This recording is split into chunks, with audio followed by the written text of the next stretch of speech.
பசிப்பிணி நீங்க வேறு வழியின்றி பிச்சை எடுத்துத்தான் ஒருவர் உயிர் வாழ வேண்டும் என்ற நிலை இருந்தால் இவ்வுலகை படைத்தவன் கெடட்டும்.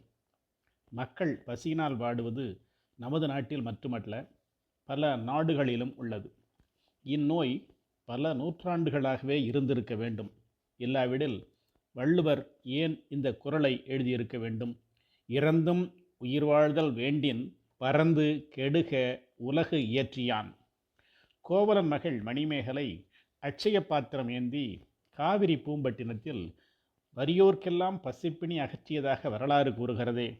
அதன் பின்னர் மன்னர்கள் ஆட்சி செய்த போதெல்லாம் ஆங்காங்கே சத்திரங்கள் அமைத்து உணவு அளித்ததாகவும் படிக்கிறோம். வடலூரில் வாழ்ந்த ராமலிங்க அடிகளும் உணவு சாலைகள் அமைத்து இன்றும் அவற்றில் ஏழைகள் அனைவருக்கும் உணவு வழங்கப்படுகிறதே. சென்ற நூற்றாண்டில் வாழ்ந்த பாரதியாரும் தனி ஒருவனுக்கு உணவு இல்லையெனில் ஜகத்தினை அழித்திடுவோம் என்று பாடினார். பசிப்பிணி உயிரை வாட்டும் பிணி.